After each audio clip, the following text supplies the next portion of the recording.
அனைவருக்கும் வணக்கம். இன்னைக்கு வந்து டிசம்பர் 31, 2024 இந்த வருடத்தோட கடைசி நாள் வந்து இன்னைக்கு. நாளைக்கு பார்த்தீங்கன்னா 2025 புத்தாண்டு வந்து பிறக்க போகுது. அனைவருக்கும் இனிய புத்தாண்டு நல்வாழ்த்துக்கள். இப்போ இந்த புத்தாண்டுன்னு எடுத்துக்கிட்டோம் அப்படின்னா வந்துட்டு நிறைய புத்தாண்டுகளை வந்து நம்ம சொல்லலாம். இப்போ பார்த்தீங்கன்னா வந்துட்டு ஆங்கில புத்தாண்டுன்னு நம்ம சொல்லலாம். இல்லை தெலுங்கு வருட பிறப்புன்னு சொல்லுவாங்க. அப்படி இல்லை அப்படின்னா வந்துட்டு தமிழ் வருட பிறப்பு. இந்த மாதிரி ஒவ்வொரு ரீஜனுக்கு ஏற்ற மாதிரி வருட பிறப்பு அப்படிங்கிறது வந்து மாறிக்கிட்டு இருக்கும். அப்போது நம்ம எல்லாத்துக்கும் பரவலாக தெரிஞ்சது என்ன அப்படின்னு பார்த்தீங்கன்னா, டிசம்பர் முடிஞ்சு ஜனவரி வந்தால் நமக்கு வந்து புத்தாண்டுப்பா அப்படிங்கிறது நமக்கு தெரியறதா இருக்கும். இப்போது அதே மாதிரி வந்து சித்திரை 1 வந்து ஏன் புத்தாண்டு அப்படின்னு சொல்லுவாங்க அப்படின்னா, பூமி வந்துட்டு சூரியனை சுற்றி வரக்கு 365 நாள் ஆகும்.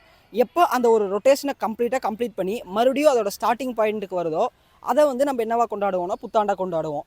ஆனால் இதுதான் வந்து நம்ம எல்லாத்துக்குமே புத்தாண்டா? இல்லை வேறு ஏதாச்சும் இருக்கா? கொஞ்சம் நம்ம சிந்திச்சு பார்ப்போம் இந்த இடத்துல. இப்போது நான் சொன்ன மாதிரி இந்த சித்திரை 1 அப்படிங்கிறது வந்து பூமிக்கு தான் வந்து புத்தாண்டாக அமையுது.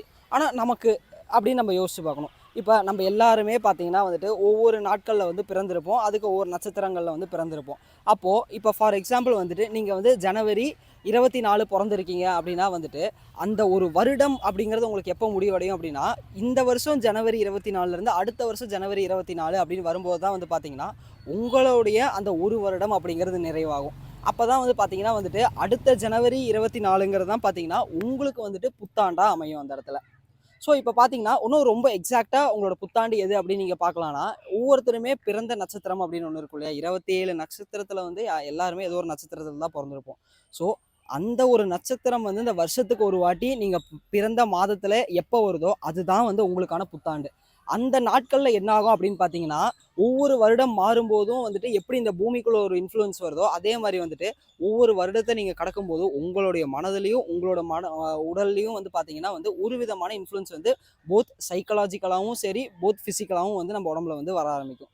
ஸோ இந்த நாட்கள் நீங்கள் என்ன பண்ணலாம் அப்படின்னு பார்த்தீங்கன்னா, அந்த நாட்களில் தான் அதனால தான் வந்துட்டு பிறந்த நாள்னா கோயிலுக்கு போ, இல்லை பெரியவங்க கிட்ட ஆசி வாங்கு. இந்த மாதிரி நல்ல விஷயங்களை கேளு, பாருன்னு சொல்லி வச்சது. ஏன்னா அந்த வருடம் பூரா அது வந்து நம்ம மேலே ஒரு தாக்கத்தை ஏற்படுத்தும். நம்ம மனதை வந்து அடுத்து ஒரு நல்ல ஒரு எந்தூசியாஸ்டிக்காக நம்ம மாறணும் அப்படிங்கிறதுக்காக இந்த மாதிரி விஷயங்களை சொல்லிட்டு போயிருக்காங்க. ஸோ இந்த புத்தாண்டையும் நம்ம வந்து கொண்டாடலாம். பட் நமக்கு உண்மையான புத்தாண்டு எது அப்படின்னு பார்த்தீங்கன்னா வந்துட்டு நம்மளுடைய பிறந்த நாளாக தான் இருக்கும். நன்றி. அடுத்த பதிவில் சந்திப்போம்.